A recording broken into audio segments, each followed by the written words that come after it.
नमस्कार. महाराष्ट्र योजना कॉर्नरमध्ये आपल्या सर्वांचे स्वागत आहे. आजच्या व्हिडिओच्या माध्यमातून आपण बघणार आहोत की राज्यातील अनेक भागांमध्ये सकाळपासून पावसाची उघडदीप होती. काही ठिकाणी हलक्या ते मध्यम पाऊस झालेला आहे व मान्सूनचा परतीचा प्रवास आजही रखडला आहे. म्हणजेच की मान्सून आणखीन 5 ते 6 दिवस एकाच जागेवर राहण्याची शक्यता आहे. म्हणजेच की याच्या पुढील 3 दिवस पावसाचा जोर कमीच राहण्याची शक्यता आहे, हवामान विभागाने वर्तवली आहे. हवामान विभागाने आज कोकण आणि घाटमाथ्यावर काही ठिकाणी जोरदार पावसाचा अंदाज दिलेला आहे.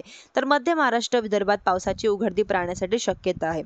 मराठवाड्यातील परभणी, नांदेड आणि हिंगोली जिल्ह्यात काही ठिकाणी हलक्या ते मध्यम पावसाची शक्यता आहे. म्हणजेच की जिल्ह्यामध्येही पावसाची उघडदीप राहण्याची शक्यता आहे. उद्या नांदेड जिल्ह्यात पावसाचा अंदाज आहे. मात्र कोकण, मध्य महाराष्ट्र, मराठवाडा आणि विदर्भात सर्वच जिल्ह्यामध्ये पावसाची उघडदीप राहणार आहे, असा अंदाज हवामान विभागाने दिलेला आहे.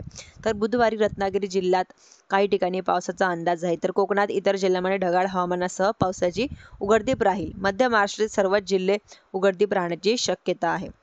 म्हणजेच की विदर्भातील बुलढाणा आणि वाशिम, भंडारा, गोंदिया, चंद्रपूर आणि गडचिरोली जिल्ह्यात काही ठिकाणी जोरदार पावसाची शक्यता हवामान विभागाने वर्तवलेली आहे. तर गुरुवारी म्हणजेच की विदर्भात अकोला, अमरावती, वर्धा, नागपूर, भंडारा, गोंदिया आणि चंद्रपूर, गडचिरोली जिल्ह्यात काही ठिकाणी जोरदार पावसाचा अंदाज देण्यात आलेला आहे.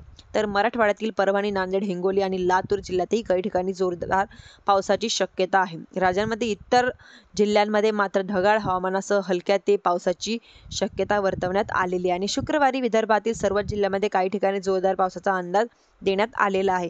तर मराठवाड्यातील बीड, लातूर, परभणी, नांदेड, हिंगोली जिल्ह्यात काही ठिकाणी जोरदार, तर मराठवाड्यातील इतर जिल्ह्यांमध्ये काही ठिकाणी हलक्या ते मध्यम पावसाची शक्यता वर्तवण्यात आलेली आहे. धन्यवाद.